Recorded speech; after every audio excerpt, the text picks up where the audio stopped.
2026년 그해 겨울 남편이 비트코인이라는 걸 1억 원 주고 샀다고 했을 때 나는 가가지부터 긁었습니다. 그 돈이면 아파트 대출을 갚지 왜 그런 실체도 없는 걸 사느냐고요. 그런데 20년이 지난 오늘 남편은 세상을 떠났고 그가 남긴 낡은 USB 안에는 100억 원이 잠들어 있습니다. 문제는 그 영감탱이가 비밀번호를 제 가슴에만 묻고 갔다는 겁니다. 10번 틀리면 영영 사라진다는데 벌써 9번을 틀렸습니다. 그래서 나는 오늘 내 전 재산을 걸고 이 청년과 위험한 계약을 하려 합니다. 비밀번호를 풀어주면 절반을 주겠다고 말이죠. 이야기를 본격적으로 시작하기 전에 구독과 좋아요 부탁드립니다. 2026년 그해 겨울 남편이 비트코인이라는 걸 1억 원 주고 샀다고 했을 때 나는 가가지부터 긁었습니다. 그 돈이면 아파트 대출을 갚지 왜 그런 실체도 없는 걸 사느냐고요. 하지만 20년이 지난 2046년 오늘 남편은 세상을 떠났고 그가 남긴 낡은 나노 지갑 안에는 100억 원이 잠들어 있습니다. 문제는 그 영감탱이가 비밀번호를 제 가슴에만 묻고 갔다는 겁니다. 10번 틀리면 영영 사라진다는데 나는 이미 당황해서 9번을 틀려버렸습니다. 단 한 번의 기회. 그래서 나는 오늘 내 전 재산을 걸고 강남 뒷골목의 정체불명 해커를 찾아가 위험한 계약을 하려 합니다. 비밀번호를 풀어주면 절반인 50억을 주겠다고 말이죠. 2046년의 서울은 화려한 홀로그램과 하늘을 나는 드론으로 가득 차 있었지만 나 같은 노인네들에게는 그저 춥고 가혹한 콘크리트 숲일 뿐이었습니다. 김밥 한 줄에 5만 원, 버스 한 번 타는 데 10,000원이 넘어가는 미친 물가 속에서 남편이 남긴 쥐꼬리만 한 연금은 이미 바닥난 지 오래였습니다. 내 인생의 황금기는 남편과 함께 아파트 평수를 넓히려 아등바등 살던 2020년대에 멈춰버린 것 같았습니다. 남편은 항상 입버릇처럼 말했죠. 2026년에 비트코인 1억 시대가 열렸으니 이건 시작일 뿐이라고. 나중에 우리가 늙었을 때 이 코인 2개가 우리를 지켜줄 거라고요. 그때 나는 그 말을 콧방귀로 넘기며 남편의 등짝을 후려쳤습니다. 당장 애 학원비가 급한데 무슨 뚱딴지 같은 소리냐며 남편을 몰아세웠던 기억이 선명합니다. 남편이 죽고 나자 세상은 더 차갑게 변했습니다. 하나뿐인 아들은 사업 실패 후 소식이 끊겼고 며느리는 나를 짐짝 취급하며 매일같이 눈치를 주었습니다. 2040년대의 집안일은 가사 로봇이 다 한다지만 며느리는 로봇 충전비가 아깝다며 굳이 나에게 걸레질을 시켰습니다. 무릎이 시큰거려 주저앉을 때마다 며느리의 차가운 시선이 뒤통수에 꽂혔습니다. 어머니, 요즘 같은 세상에 공짜 밥이 어디 있어요? 며느리의 그 말투는 비수처럼 가슴을 후볐습니다. 내가 이 집을 어떻게 일궈냈는데 20년 전 아파트 대출금을 갚느라 파출부 일까지 마다하지 않았던 내 세월이 고작 로봇보다 못한 대우를 받기 위함이었나 싶어 밤마다 맘몰래 눈물을 훔쳤습니다. 그러던 어느 날 남편이 생전에 소중히 여기던 자개장 깊숙한 곳에서 낡은 USB 모양의 기기를 발견했습니다. 먼지가 뽀얗게 내려앉은 그것을 닦아내자 희미한 빛이 들어왔습니다.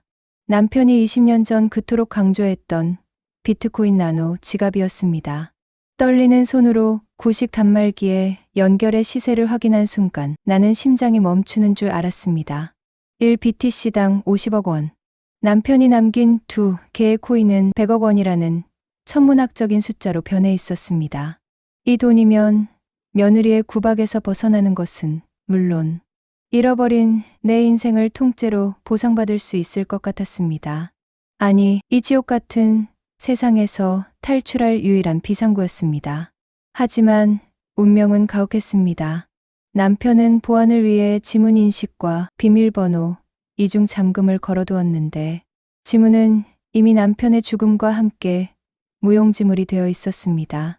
오직 남은 것은 첫 자리의 숫자, 비밀번호뿐이었습니다.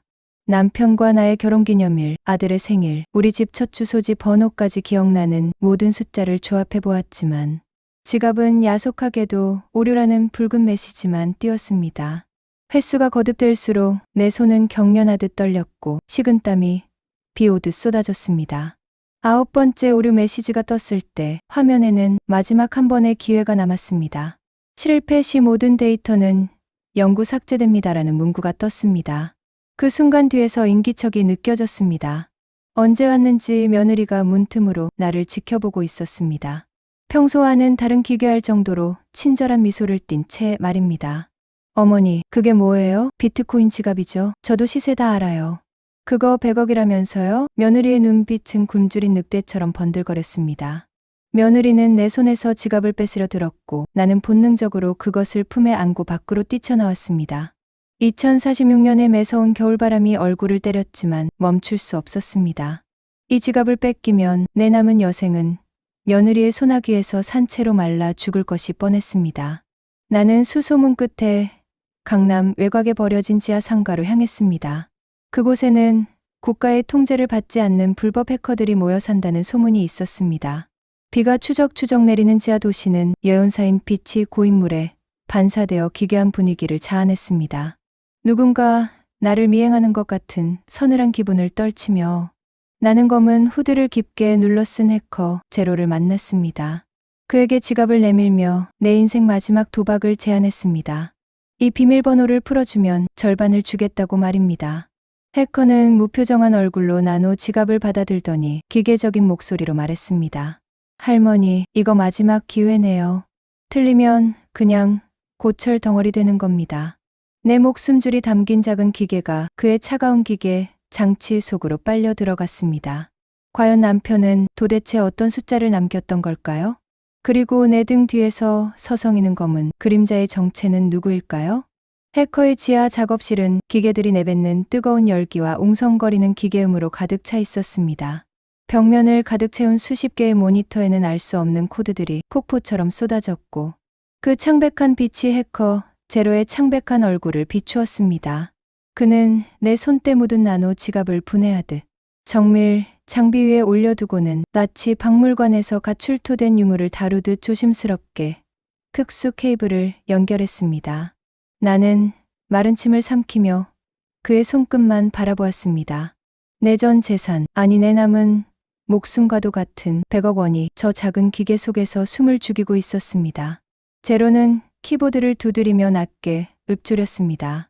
이 지갑은 2020년대 중반에 나온 초기형 모델인데 보안 수준이 비정상적으로 높다고 말입니다. 단순한 숫자가 아니라 사용자의 감정 파동이나 특정 기억의 주파수를 요구하는 하이브리드 잠금 장치가 걸려 있을 가능성이 크다는 그의 말에 내 가슴은 더 무겁게 내려앉았습니다. 시간이 흐를수록 내 머릿속은 20년 전의 기억들로 어지럽게 뒤섞였습니다. 2026년 비트코인이 1억 원을 넘어서며 세상이 광기에 휩싸였던 그 시절 남편은 건설 현장 소장으로 일하며 번 퇴직금을 몰래 털어 이 코인을 샀습니다. 그 사실을 알았을 때 나는 남편의 머리채라도 잡고 싶었습니다. 당장 아들놈 장가보낼 전셋값이 모자라 밤잠을 설치던 때였습니다. 남편은 내 고함 소리에도 묵묵히 소주잔만 기울이며 말했죠. 여보, 이건 돈이 아니야.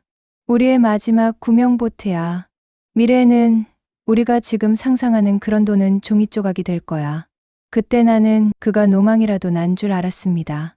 그저 성실하게 일하고 한 푼 두 푼 아끼는 것만이 이덕이라 믿었던 나에게 남편의 도박은 배신이나 다름없었습니다. 하지만 남편의 예언은 잔인할 정도로 정확했습니다.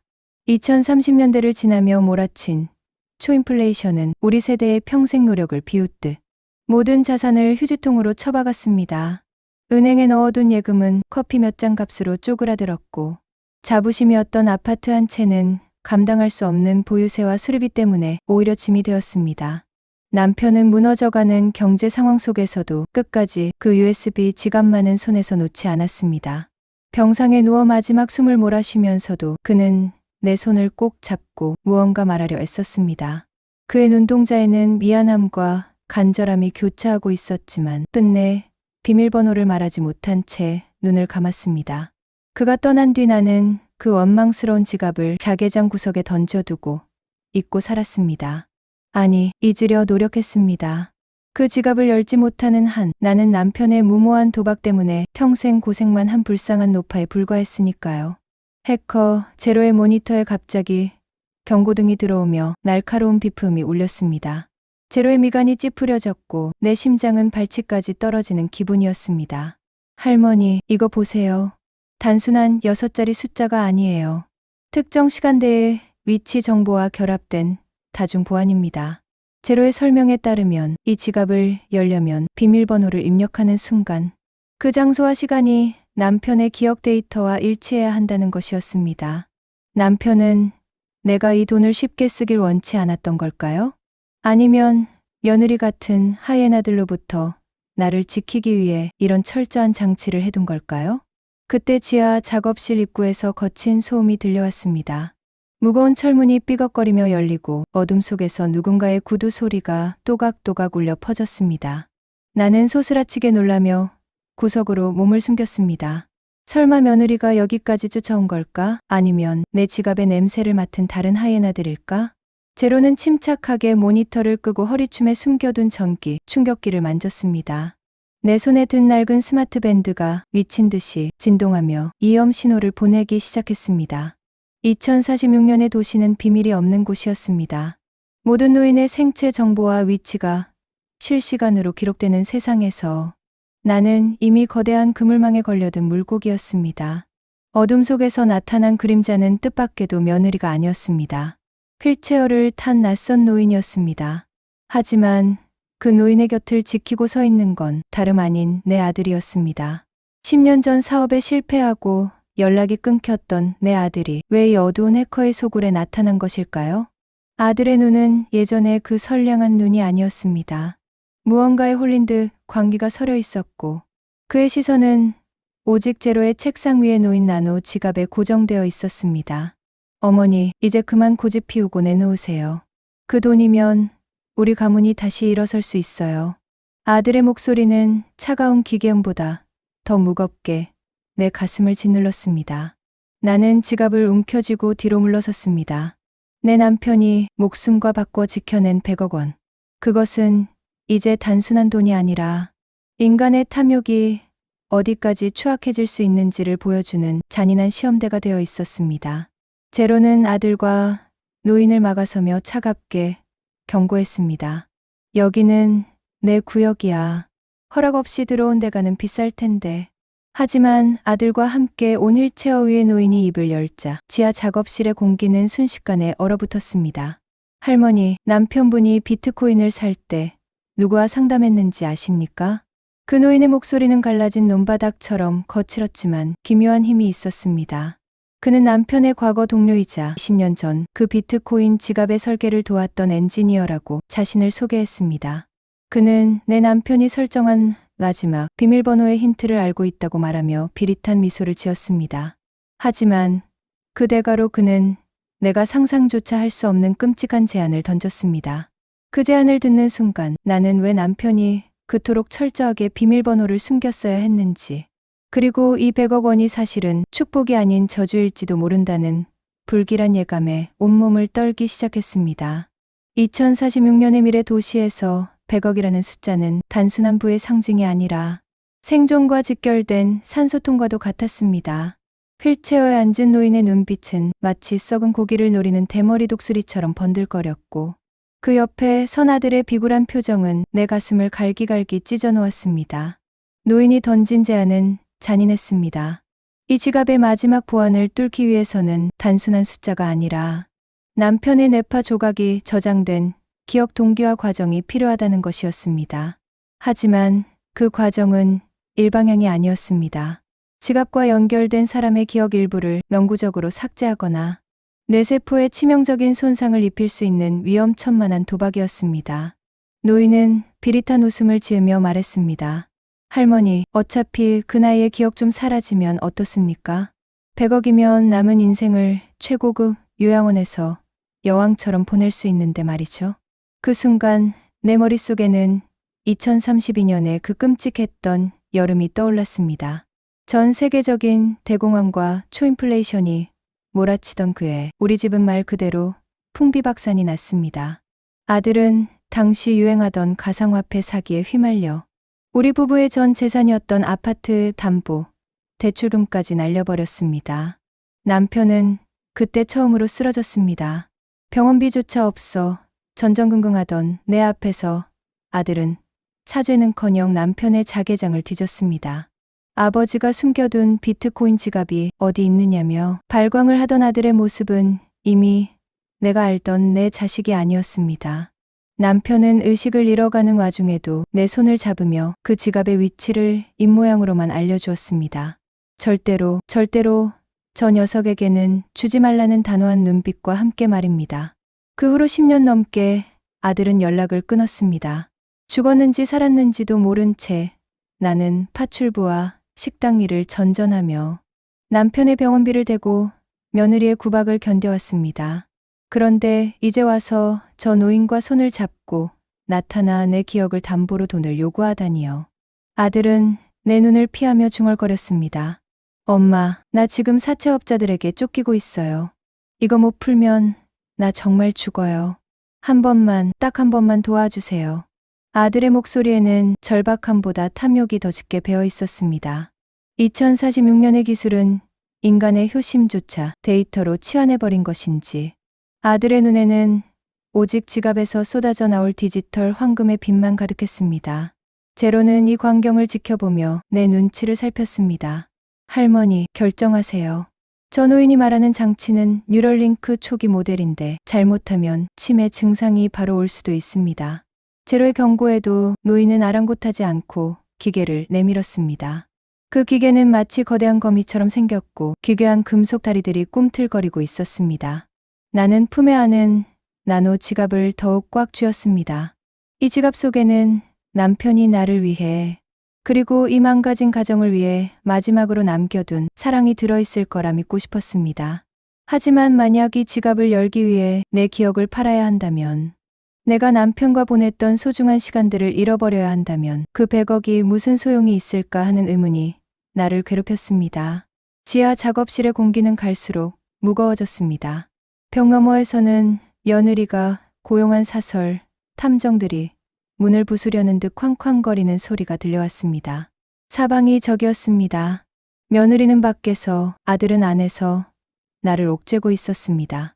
노인은 시간이 없다며 나를 재촉했습니다. 자, 이 기계를 머리에 쓰기만 하면 됩니다. 남편분의 마지막 기억이 당신의 뇌와 반응하면서 비밀번호의 마지막 조각을 완성할 겁니다. 나는 천천히 아들을 바라보았습니다. 내 아들아, 너는 정말 내가 미쳐버려도 상관이 없다는 거니? 메물음의 아들은 고개를 돌리며 대답했습니다. 엄마, 요즘은 뇌세포 재생 기술도 좋아졌대요. 일단 돈부터 찾고 생각해요. 그 말은 내 가슴에 박힌 마지막 대못이었습니다. 나는 차갑게 식은 눈으로 아들을 한번 보고는 제로에게 고개를 끄덕였습니다.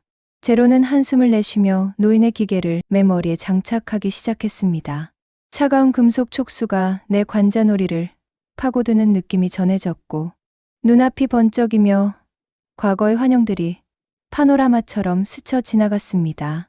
남편과 처음 만났던 날의 수줍은 미소, 아들이 태어났을 때의 기쁨, 그리고 2026년 남편이 비트코인을 사며 내 손을 잡았던 그 뜨거운 온도까지 모든 기억이 데이터가 되어 소용돌이치기 시작했습니다. 갑자기 모니터에 붉은색 경고 메시지가 전멸했습니다. 동기화율 80%, 90%. 숫자가 올라갈수록 내 머릿속은 하얗게 타들어가는 것 같았습니다. 누군가 내 뇌를 송곳으로 후벼 파는 듯한 극심한 통증에 비명을 지르려 했지만 목소리가 나오지 않았습니다. 그때 혼돈스러운 기억의 파편들 사이로 남편의 목소리가 들려왔습니다. 아주 낮고 아주 다정하게 내 이름을 부르는 소리였습니다. 윤희야, 미안해. 그리고 고마워. 그 목소리와 함께 내 눈앞에 6자리의 숫자가 선명하게 떠올랐습니다. 그것은 우리 가족의 생일도 기념일도 아니었습니다. 오직 나와 남편만이 알고 있는 20년 전 그날의 아주 비밀스러운 약속과 관련된 숫자였습니다. 그 숫자가 화면에 입력되려는 찰나 지하 작업실의 철문이 굉음과 함께 날아갔습니다. 자욱한 연기 속에서 방전총을 든 사내들과 함께 며느리가 소리를 지르며 들어왔습니다. 안 돼, 그 돈은 내 거야. 며느리의 광기, 어린 외침과 함께 아들과 노인, 그리고 해커 제로까지 뒤엉키며 아수라장이 되었습니다. 나는 흐릿해지는 정신을 붙잡으며 마지막 엔터 키를 향해 손을 뻗었습니다. 100억이라는 거대한 욕망이 폭발하기 직전, 과연 남편이 남긴 마지막 비밀번호의 진실은 무엇일까요? 그리고 이 지옥 같은 난장판 속에서 나는 무사히 그 문을 열 수 있을까요? 자욱한 연기와 함께 들이닥친 며느리의 눈동자는 이미 이성을 잃은 짐승의 그것과 다를 바 없었습니다. 그녀의 뒤를 따르는 사설 보안 요원들의 방전총이 뿜어내는 푸른 불꽃이 어두운 지하 작업실을 기괴하게 갈랐습니다. 아들은 겁에 질려 구석으로 몰렸고 해커 제로는 기계 장치를 보호하기 위해 몸을 날렸습니다. 하지만 그 소란 속에서도 내 머리에 박힌 금속 촉수들은 무자비하게 남편의 기억 데이터를 내 뇌 속으로 밀어넣고 있었습니다. 뇌가 타들어가는 것 같은 극심한 열기와 함께 내 인생의 조각들이 하나둘 휘발되는 기분이 들었습니다. 오늘 아침에 무엇을 먹었는지, 내 집 주소가 무엇이었는지 같은 사소한 기억들이 먼지처럼 사라지는 대신 20년 전 남편과 함께했던 그 혹독하고도 뜨거웠던 겨울의 감각이 선명하게 되살아났습니다. 며느리는 비명을 지르며 나에게 달려들었습니다. 어머니, 그거 내놔요. 그 돈 우리 거예요. 그녀의 손톱이 내 어깨를 파고들었지만 나는 통증조차 느끼지 못했습니다. 내 의식은 이미 2026년에 어느 빗물 섞인 눈이 내리던 밤으로 이동해 있었습니다. 당시 우리 부부는 아들의 사업 실패로 살던 아파트에서 쫓겨나 강칸방 고시원을 전전하고 있었습니다. 남편은 공사 현장에서 다친 다리를 절뚝거리며 돌아와 소주 한 병을 샀습니다. 그리고는 내 손에 낡은 종이 한 장을 쥐어주었습니다. 그것은 비트코인을 샀다는 영수증이었습니다. 나는 그때 남편의 뺨을 때렸습니다. 이 미친 인간아, 당장 내일 먹을 쌀도 없는데 이따위 가짜 돈을 사느냐고요. 남편은 울지 않았습니다. 대신 내 손을 꼭 잡으며 말했습니다. 윤희야, 세상이 우리를 버려도 이건 우리를 배신하지 않을 거야. 20년만 견디자. 20년만. 그 뜨겁던 남편의 손길이 지금 내 관자놀이에 박힌 차가운 기계 장치를 통해 흘러들어오고 있었습니다. 며느리의 손길이 내 목을 조여왔고 요원들이 재료를 제압하는 금속음이 고막을 때렸지만 내 눈앞에는 오직 남편의 마지막 미소만이 가득했습니다. 동기화율 95%. 모니터에는 이제 마지막 결함만이 남았음을 알리는 숫자가 깜빡였습니다. 내 기억의 일부가 삭제되고 있다는 경고. 문구가 떴지만 나는 멈출 생각이 없었습니다. 남편이 그 지옥 같은 세월을 버티며 지켜온 것이 고작 저 탐욕스러운 자식들의 배를 불리기 위함이 아니라는 것을 직감했기 때문입니다. 200억은 복수가 아니라 남편이 나에게 남긴 마지막 사죄이자 자유로의 초대장이었습니다. 아들은 뒤늦게 정신을 차린 듯 며느리를 밀쳐내며 지갑을 낙채려 했습니다. 어머니, 내가 할게요. 내가 하면 돼요. 아들의 외침은 이미 늦었습니다. 내 머릿속에서 폭발하던 기억의 소용돌이가 멈추고 남편이 설정한 마지막 비밀번호의 의미가 완전히 해독되었습니다. 그것은 숫자가 아니라 소리였습니다. 20년 전 우리가 가장 힘들었을 때 강칸방에서 함께 들었던 낡은 라디오의 주파수와 그날 우리가 나누었던 아주 사소한 약속의 날짜가 결합된 조합이었습니다. 남편은 알고 있었던 겁니다. 우리가 돈 때문에 서로를 증오하게 될 미래를 예견이라도 한 듯 오직 우리가 사랑했던 순간의 기억만이 이 문을 열 수 있도록 설계해 둔 것이었습니다. 내 손가락이 마지막 엔터 키 위에 놓였습니다. 며느리의 광기 어린 손길이 내 머리의 기계를 강제로 뜯어내려던 순간 지하 작업실 전체가 일시적으로 정전된 듯 암전에 휩싸였습니다. 그리고 정적을 깨고 울려 퍼지는 경쾌한 알림음. 지갑의 붉은 빛이 초록색으로 변하며 100억이라는 거대한 디지털 황금이 해방되었음을 알렸습니다. 아들과 며느리 그리고 해커 제로까지 모두가 숨을 죽이고 모니터를 바라보았습니다. 화면에는 입금 완료라는 차가운 글자가 떴지만 그 순간 내 머릿속에서 남편의 얼굴이 희미해지기 시작했습니다. 이 돈의 대가는 남편과 함께했던 가장 아름다운 기억의 상실이었습니다. 나는 억만장자가 된 노파가 되었지만 정작 왜 이 돈을 그토록 원했는지에 대한 이유를 잃어가고 있었습니다. 돈이 입금되었다는 사실을 확인한 며느리는 순식간에 표정을 바꾸어 내 발밑에 엎드렸습니다. 어머니, 제가 잘못했어요. 아까는 제가 너무 흥분해서 그랬어요. 아들 역시 눈물 범벅이 된 얼굴로 내 손을 잡으려 했습니다. 엄마, 이제 우리 부자예요. 전 세계 어디든 갈 수 있어요. 하지만 나는 그들의 얼굴이 낯설게만 느껴졌습니다.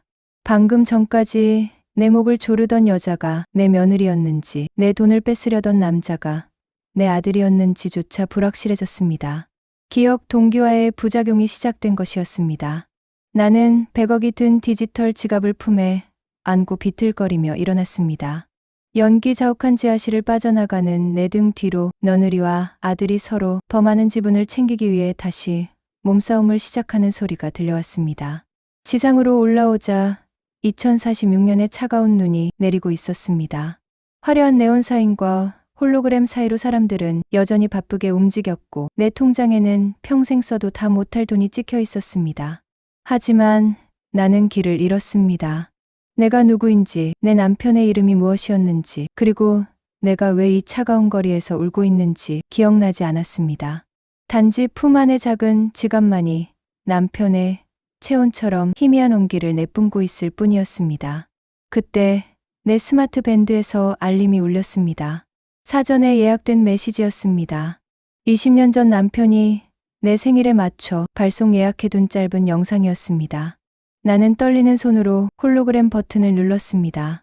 거기에는 지금보다 훨씬 젊고 건강한 남편이 환하게 웃으며 나를 바라보고 있었습니다. 그의 입술이 달싹이며 나에게 마지막 진실을 말하려 하고 있었습니다. 홀로그램 영상 속 남편의 얼굴은 20년 전 그날처럼 생생했습니다. 2026년의 낡은 단칸방 배경 속에서 그는 쑥스러운 듯 뒷머리를 긁적이며 카메라를 응시하고 있었습니다. 화면 너머로 들리는 그의 목소리는 지금의 내 기억 속에서 희미해져가는 남편의 실체와 부딪히며 기묘한 통증을 유발했습니다. 윤희야, 이 영상을 보고 있다면 아마 약속한 20년이 지났겠지. 내가 그 지갑을 열었다는 건 우리가 정말 상상도 못할 부자가 됐거나 아니면 내가 정말 막다른 길에 몰렸다는 뜻일 거야. 남편은 잠시 말을 멈추고 깊은 한숨을 내쉬었습니다. 그의 눈에는 미래의 나를 향한 걱정과 깊은 애정이 교차하고 있었습니다. 사실 이 돈은 그냥 주는 게 아니야. 지갑이 열리는 순간 내 계좌로 들어간 것은 아직 확정된 게 아니거든. 최종 승인을 하려면 내가 20년 전 우리가 처음 가정을 꾸렸던 그 동네의 낡은 공원을 찾아가야 해. 거기 설치된 구형 공공 단말기에 접속해야만 비로소 이 돈은 온전히 내 것이 될 거야.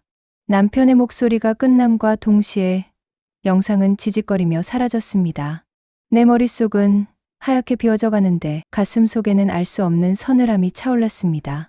100억이라는 거대한 숫자가 내 손 안에 들어왔다고 믿었지만 남편은 마지막 안전장치를 하나 더 걸어두었던 것입니다. 그것은 탐욕에 눈먼 자들이 쉽게 접근할 수 없는 우리 부부의 가장 밑바닥 시절을 기억해야만 도달할 수 있는 장소였습니다. 하지만 문제는 내 기억이었습니다. 뉴럴링크의 부작용으로 인해 그 공원이 어디였는지, 우리가 살던 동네 이름이 무엇이었는지조차 안개 속으로 사라지고 있었습니다. 나는 멍하니 눈 내리는 강남대로 한복판에 서서 텅 빈 머릿속을 쥐어짰습니다. 주변의 화려한 광고판들은 끊임없이 소비를 유혹하며 빛나고 있었지만 정작 그 화려함을 살 수 있는 돈을 쥐고도 나는 갈 곳을 잃은 미아와 다를 바 없었습니다. 그때 뒤에서 거친 숨소리와 함께 내 팔을 낚아채는 손길이 느껴졌습니다. 아들이었습니다. 그의 얼굴은 눈물과 콧물로 범벅이 되어 있었지만 눈빛만큼은 섬뜩할 정도로 빛나고 있었습니다. 어머니, 방금 그 영상 뭐예요? 어디로 가야 한다고요? 빨리 말해요. 사채업자들이 지금 내 목을 조르고 있다니까요. 아들의 뒤로는 며느리가 고용한 사설 요원들이 무인 드론을 앞세워 다가오고 있었습니다. 며느리는 멀찍이 서서 차가운 목소리로 명령을 내리고 있었습니다. 어머니를 모셔라. 다치지 않게, 하지만 절대 도망치지 못하게. 그들에게 나는 더 이상 어머니도 시어머니도 아니었습니다. 오직 100억이라는 보물상자를 열 수 있는 살아있는 열쇠일 뿐이었습니다. 나는 아들의 손을 뿌리치고 무작정 달리기 시작했습니다. 70 노인의 몸으로 초고층 빌딩 사이를 달리는 것은 죽음보다 더한 고통이었지만 본능이 나를 움직였습니다. 이 돈이 저들의 손에 들어가는 순간 남편이 그 혹독한 세월을 견디며 지켜온 숭고한 가치는 쓰레기통에 처박힐 것이 분명했습니다. 저들은 100억을 손에 넣는 즉시 나를 가장 값싼 요양원에 처박거나 기억을 모두 지워버릴지도 모른다는 공포가 엄습했습니다. 2046년의 도시는 도망칠 곳이 없었습니다.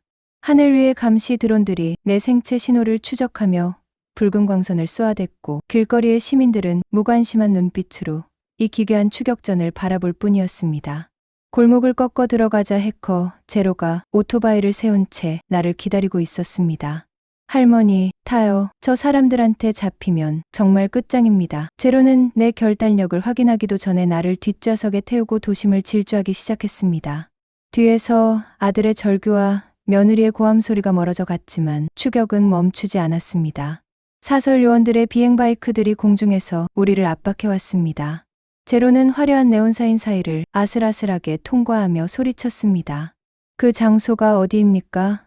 빨리 기억해내야 해요. 에너지 실드가 무너지면 우린 잡힙니다. 내 머릿속은 여전히 혼란스러웠습니다. 남편이 말한 그 공원. 우리가 처음으로 아들놈 돌잔치를 열어주려다 돈이 없어 돗자리 하나 깔고 김밥을 나눠 먹었던 그 작은 동네 공원. 기억의 조각들이 파편처럼 뇌리를 스쳤지만 구체적인 지명은 좀처럼 떠오르지 않았습니다. 기억 상실의 속도는 점점 빨라지고 있었고 나는 내가 누구인지조차 잊어가는 공포 속에서 단 하나의 감각에 매달렸습니다. 남편이 20년 전 나를 바라보던 그 따뜻한 눈빛. 그 눈빛이 향하던 방향을 더듬어 나갔습니다. 제로, 남쪽으로 가요. 재개발이 되지 않은 아직 낡은 건물들이 남아있는 구룡마을 쪽으로. 바이크는 광기 어린 속도로 강남의 화려함을 뒤로하고 어둡고 침침한 옛 도심의 잔해 속으로 파고들었습니다. 세련된 홀로그램 대신 녹슨 철근과 허물어져 가는 벽들이 나타나기 시작했습니다. 추격대도 끈질겼습니다. 며느리는 이미 내 계좌의 위치를 실시간으로 추적하며 근처의 모든 통신망을 차단하려 들었습니다. 100억을 눈앞에 둔 인간의 욕망은 국가의 법조차 비웃고 있었습니다. 나는 품 안의 지갑을 더 세게 움켜쥐었습니다. 이 돈은 단순한 숫자가 아니었습니다. 그것은 남편이 나에게 남긴 마지막 자존심이었고 평생을 희생하며 살아온 한 여자의 인생에 대한 보상이었습니다. 드디어 저 멀리 빛바랜 가로등 아래 버려진 작은 공원이 보이기 시작했습니다. 20년 전의 모습 그대로 시간이 멈춘 듯한 그곳에 우리가 찾던 마지막 단말기가 서 있었습니다. 하지만 그 단말기 앞에는 이미 누군가가 서서 우리를 기다리고 있었습니다. 바로 휠체어에 앉아 비릿한 미소를 짓고 있는 그 늙은 엔지니어였습니다. 시간이 멈춰버린 듯한 낡은 공원의 풍경은 2046년의 화려한 도심과는 전혀 다른 세상이었습니다. 깨지고 갈라진 보도블록 사이로 잡초가 얼어붙은 채 고개를 숙이고 있었고 한때 아이들의 웃음소리가 가득했을 녹슨 미끄럼틀은 기괴한 철골 구조물처럼 덩그러니 서 있었습니다. 해커 제로의 오토바이에서 내린 나는 비틀거리는 걸음으로 공원 중앙에 놓인 낡은 공공 단말기를 향해 다가갔습니다. 20년 전 돈이 없어 아들의 돌잔치를 식당에서 열어주지 못하고 돗자리 하나 깔아놓고 셋이서 눅눅한 김밥을 나눠 먹었던 바로 그 자리였습니다. 그때 남편은 미안함에 고개를 들지 못하는 나를 보며 약속했었습니다. 나중에, 정말 나중에는 이 공원을 통째로 살 수 있을 만큼 부자로 만들어주겠다고 말입니다. 나는 그저 허풍인 줄 알고 웃어넘겼지만 남편은 그날의 가난과 사랑을 이 차가운 기계 속에 박제해두었던 것입니다.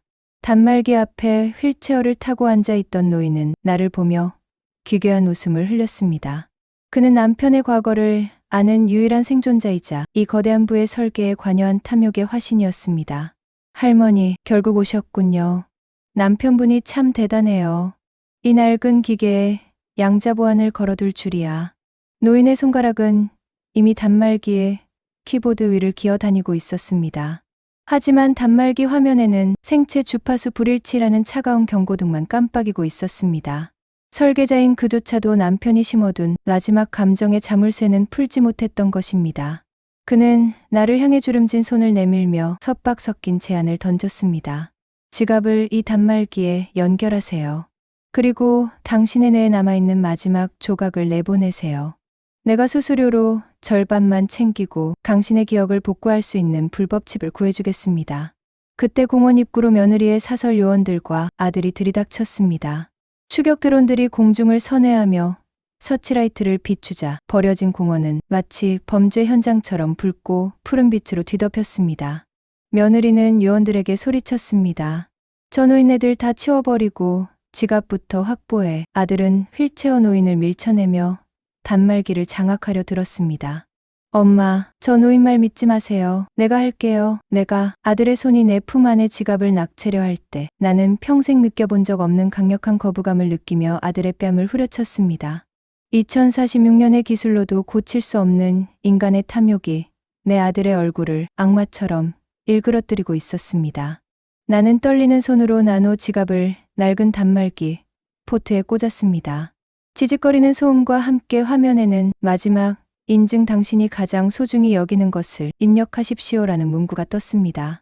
6자리의 숫자가 아닌 마음의 문장이 필요했습니다. 내 머릿속은 이미 뉴럴링크의 파괴적인 침식으로 인해 기억의 80% 이상이 지워진 상태였습니다. 남편의 이름, 우리 집의 평수, 비트코인의 가격까지 모두 안개 속으로 사라졌습니다. 하지만 신기하게도 단 하나, 20년 전 이 자리에서 남편이 내 귀에 대고 속삭였던 그 날의 온도는 지워지지 않았습니다. 남편은 눅눅한 김밥을 내 입에 넣어주며 말했었습니다. 윤희야, 내 비밀번호는 항상 우리 미안 고마야. 우리 인생 미안하고 고맙다는 뜻이야. 나는 흐릿해지는 의식을 붙잡으며 단말기에 가상 키보드에 한 글자씩 입력하기 시작했습니다. 주변에서는 며느리와 아들이 서로를 밀치며 싸우고 있었고 해커 제로는 요원들의 방전총에 맞아 쓰러져 신음하고 있었습니다. 아수라장이 된 세상 속에서 나는 오직 남편의 목소리에만 집중했습니다. 우리 미안 고마. 마지막 글자를 누르는 순간 단말기에서 엄청난 빛이 뿜어져 나왔습니다. 그것은 100억이라는 숫자의 해방인 동시에 남편이 20년 동안 응축해온 거대한 감정의 폭발이었습니다. 화면에는 입금 완료라는 메시지 대신 남편의 마지막 진심이 담긴 텍스트가 한 줄씩 흐르기 시작했습니다. 이 돈은 내가 나를 잊어야만 얻을 수 있는 돈이다. 윤희야, 돈 때문에 나를 기억하며 고통받지 마라. 100억과 함께 너의 슬픈 기억들을 모두 가져가마. 남편의 메시지가 끝나자마자 내 계좌에는 상상할 수 없는 숫자의 잔고가 찍혔습니다. 하지만 그와 동시에 내 머릿속에서 남편이라는 존재의 마지막 실루엣마저 연기처럼 흩어졌습니다. 나는 100억의 주인이 되었지만 내가 왜 이 낡은 공원에서 울고 있는지, 내 앞에 서서 소리를 지르는 저 남녀가 누구인지 전혀 알 수 없게 되었습니다. 며느리와 아들은 화면에 찍힌 숫자를 확인하고는 광기에 찬 웃음을 터뜨리며 나를 밀쳐내고 단말기로 달려들었습니다. 나는 바닥에 주저앉아 멍하니 하늘을 바라보았습니다. 2046년의 차가운 눈송이가 맷뺨에 닿아 녹아내렸습니다. 품 안의 지갑은 이제 차갑게 식어버린 금속 덩어리에 불과했습니다. 아들과 며느리는 돈을 이체하기 위해 서로의 멱살을 잡고 싸우고 있었지만 그들은 알지 못했습니다. 남편이 걸어둔 마지막 함정은 돈을 가져가는 자의 인간성을 시험하는 것이었다는 사실을 말입니다. 계좌의 돈은 실시간으로 쪼개져 전 세계의 가난한 노인들을 위한 복지 기금으로 썰물처럼 빠져나가기 시작했습니다. 남편은 처음부터 이 돈이 탐욕스러운 자들의 손에 들어가지 않도록 오직 나를 자유롭게 만들기 위한 장치로만 설계해 두었던 것입니다. 나는 내가 누구인지도 모른 채 그저 가벼워진 마음으로 자리에서 일어났습니다. 100억은 사라지고 있었지만 내 가슴 속에는 알 수 없는 평온함이 찾아왔습니다. 단말기 화면 위로 쏟아지는 붉은색 경고등은 탐욕의 눈이 먼 자들에게 내려진 사형 선고와도 같았습니다.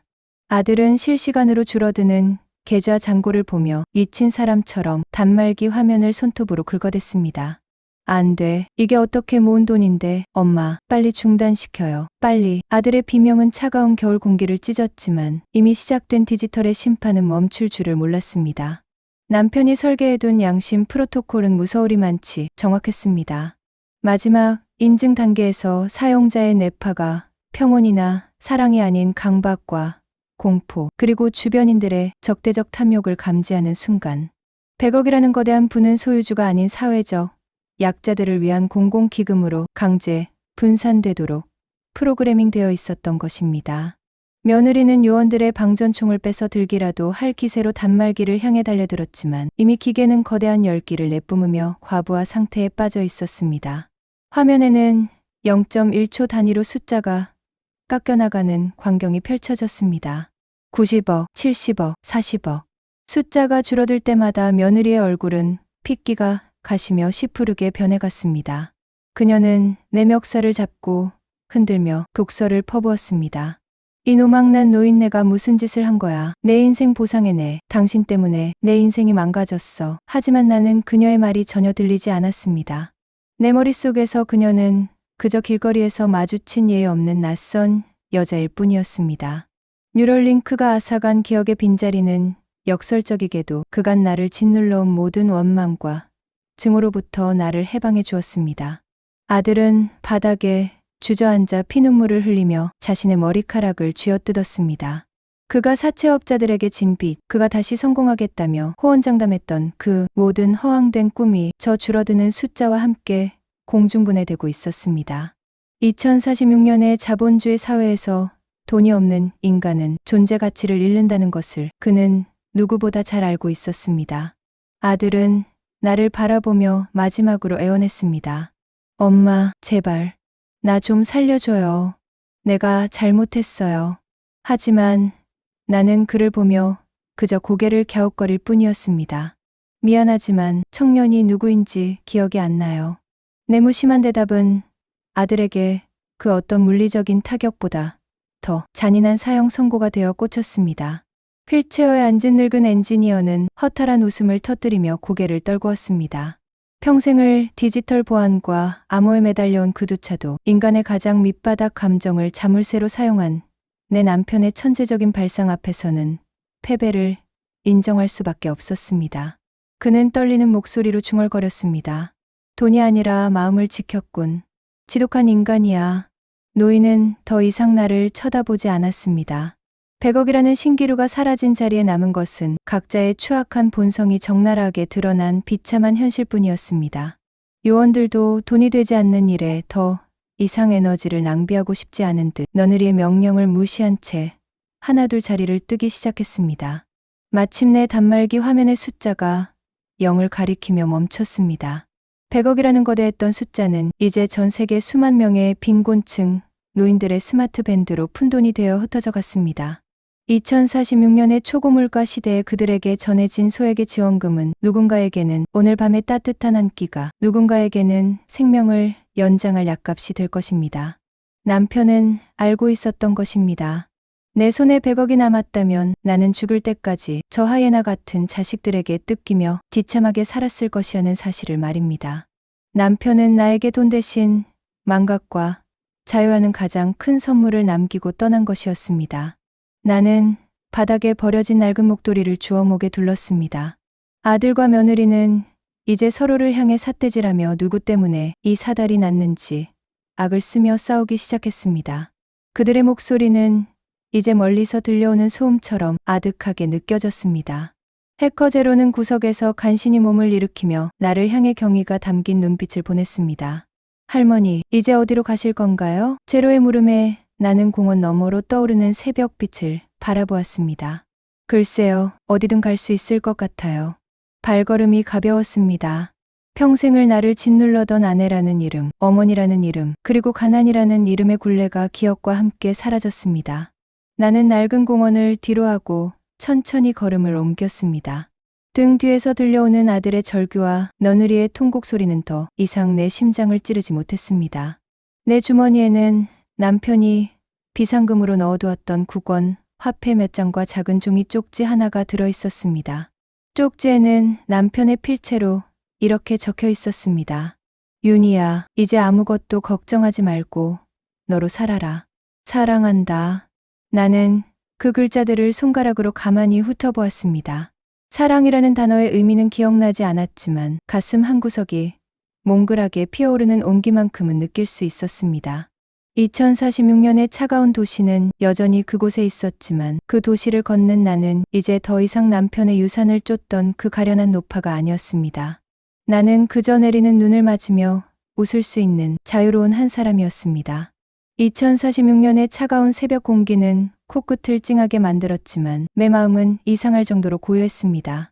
기억의 서랍이 텅 비어버린 탓에 내가 누구인지 어디서 왔는지 알 길이 없었지만 그 공백이 오히려 나를 가볍게 밀어 올리고 있었습니다. 어젯밤 그 소란스러웠던 공원은 이제 멀찍이 떨어져 있었고 나는 네온사인이 명멸하는 거대한 빌딩 숲 사이를 무작정 걸었습니다. 길가에 설치된 대형 홀로그램 전광판에는 익명의 기부천사 100억 원을 빈곤층 노인들에게 배분이라는 긴급 뉴스가 흐르고 있었습니다. 사람들은 웅성거리며 자신의 스마트 밴드를 확인하고 환호성을 질렀지만 나는 그 뉴스가 나와 어떤 관계가 있는지 전혀 알지 못한 채 그저 신기한 구경거리를 보듯 고개를 끄덕였습니다. 배꼽 시계가 정직하게 울려왔습니다. 주머니를 뒤적이자 어제 발견했던 국원, 화폐 몇 장과 함께 낡은 스마트 카드가 손끝에 걸렸습니다. 카드의 표면은 오랫동안 사람의 손을 탄 듯 단질반질하게 달아 있었고 거기에는 정갈한 글씨로 나의 아내 윤희에게라는 문구가 새겨져 있었습니다. 나는 그 이름을 입안에서 굴려보았습니다. 윤희. 아마도 그게 내 이름인 모양이었습니다.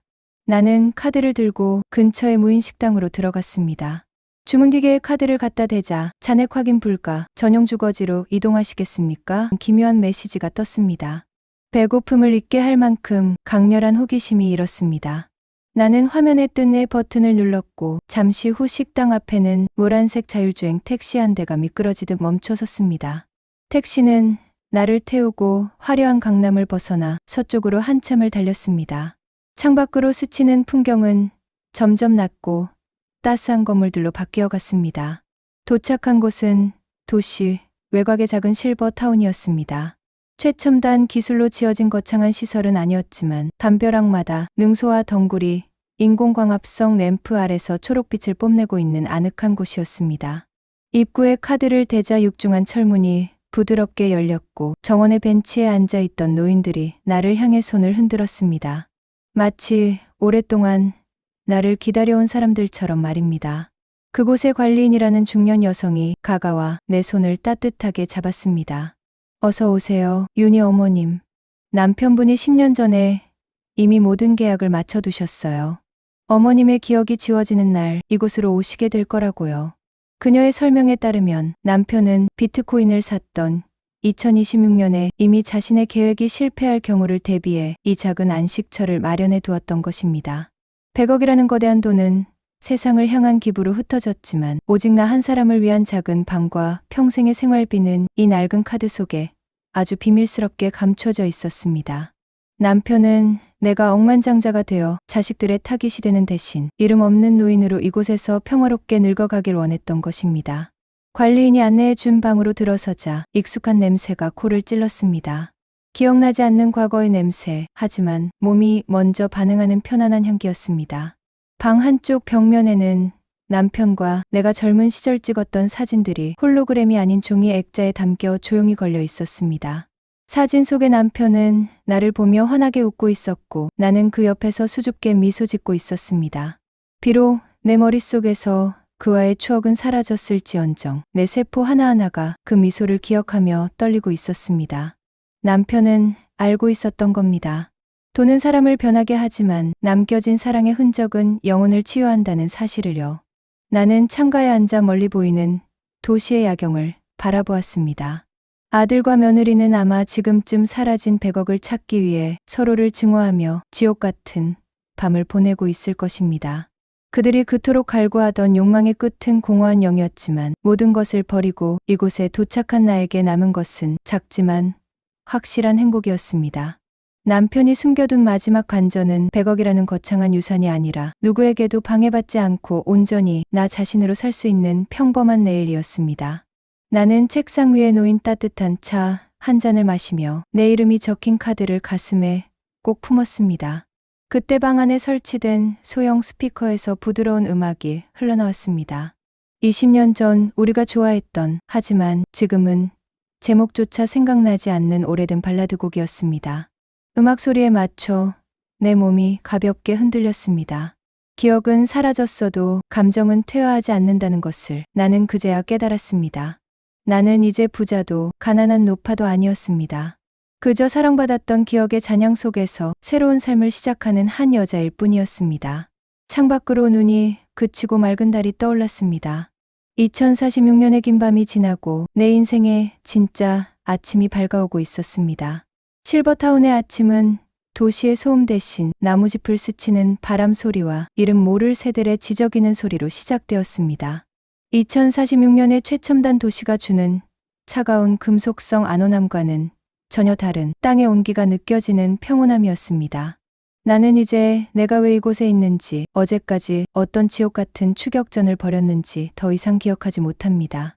하지만 매일 아침 창가에 놓인 남편의 사진을 볼 때마다 가슴 한구석이 따뜻해지는 것만큼은 분명했습니다. 기억은 머리가 아니라 가슴이 하는 것이라는 사실을 나는 이 텅 빈 머릿속을 가지고서야 비로소 깨달았습니다. 이곳의 사람들은 나를 기부 천사라고 부르기도 하고 그저 유니 씨라고 부르기도 하지만 나는 그 어떤 이름도 상관없었습니다. 그저 오늘 하루를 평화롭게 누릴 수 있다는 사실만이 중요했습니다. 반면 화려한 홀로그램 아래 가려진 도시의 어두운 구석에서는 아직도 끝나지 않은 탐욕의 잔해가 썩어가고 있었습니다. 100억이라는 신기루를 쫓던 아들과 며느리는 결국 파멸의 길을 걷게 되었습니다. 계좌의 돈이 썰물처럼 빠져나가는 것을 목격한 그들은 서로를 원망하며 칼날 같은 말들을 내뱉었고 결국 사채업자들에게 모든 것을 빼앗긴 채 거리로 내몰렸습니다. 며느리는 여전히 내가 돈을 어딘가에 숨겨두었을 거라 믿으며 잊힌 사람처럼 강남의 옛 골목을 뒤지고 다닌다는 소문이 들려왔습니다. 아들 역시 도박과 빚의 수렁에서 벗어나지 못한 채 자신이 버렸던 어머니의 이름을 부르짖으며 밤마다 술에 취해 비틀거린다고 했습니다. 남편이 남긴 100억은 그들에게 축복이 아닌 그들의 내면에 숨겨진 추악한 본성을 비추는 거울이 되어 그들을 스스로 파괴하게 만든 것입니다. 어느 날 오후 나는 방 안의 낡은 서랍장을 정리하다가 이중 바닥 아래 숨겨진 작은 종이 봉투 하나를 발견했습니다. 거기에는 남편이 직접 쓴 마지막 편지가 들어 있었습니다. 글자 하나하나에 남편의 거친 손마디와 따뜻한 체온이 배어 있는 듯 했습니다. 윤희야, 내가 이 글을 읽고 있다면 아마 너는 나를 잊었겠지. 미안하다. 내 머릿속에서 우리의 힘들었던 기억뿐만 아니라 아름다웠던 기억까지 가져가게 해서 정말 미안해. 하지만 그 기억들이 너를 아프게 하고 그 돈이 너를 위험하게 할까봐 나는 이 잔인한 선택을 할 수밖에 없었다. 이제 10억, 100억이라는 숫자에 갇히지 말고 그냥 바람 부는 대로 햇살 비치는 대로 너의 마지막 계절을 살아가렴. 너는 그럴 자격이 충분한 사람이다. 편지를 읽는 내내 눈물이 뺨을 타고 흘러내렸지만 나는 내가 왜 울고 있는지조차 알지 못했습니다. 그저 이 글을 쓴 사람이 나를 무척이나 아꼈다는 사실만이 전해져 올 뿐이었습니다. 2046년의 태양은 어김없이 저물어가고 나는 정원의 벤치에 앉아 붉게 물드는 노을을 바라보았습니다. 100억이라는 돈은 세상을 조금 더 따뜻하게 만드는 미랄이 되어 흩어졌고 나는 그 거대한 욕망의 소용돌이에서 빠져나와 작은 평화를 얻었습니다. 인생의 마지막에 남는 것은 결국 통장의 잔고가 아니라 누군가 나를 진심으로 사랑했다는 그 희미한 느낌 하나라는 것을 이제야 알 것 같습니다. 비록 기억은 사라졌어도 남편이 심어놓은 사랑의 씨앗은 이 낡은 정원에서 꽃을 피우고 있었습니다. 나는 이제 아무런 미련 없이 내일 다가올 새로운 망각과 새로운 평화를 기다리며 깊은 잠을 청하려 합니다. 오늘 들려드린 2046년의 미래 사연, 비트코인 100억 지갑과 시어머니의 이야기는 여기서 마칩니다. 돈이라는 것이 우리를 풍요롭게 만들기도 하지만 때로는 가장 소중한 사람과의 관계를 파괴하는 무기가 되기도 한다는 사실을 다시 한번 생각해 보게 됩니다. 여러분의 인생에서 진정으로 지키고 싶은 비밀번호는 무엇인가요? 혹시 우리도 눈앞의 숫자 때문에 소중한 마음의 기억들을 잃어가고 있는 것은 아닐까요? 끝까지 시청해 주셔서 진심으로 감사드립니다. 오늘 이야기가 마음에 드셨다면 영상 아래의 좋아요 버튼과 구독 버튼을 꼭 눌러주세요. 여러분의 따뜻한 응원이 더 좋은 이야기를 만드는 큰 힘이 됩니다. 그럼 저는 다음 시간에 더 깊은 공감과 반전이 있는 사연으로 찾아뵙겠습니다. 편안한 하루 보내시길 바랍니다. 감사합니다.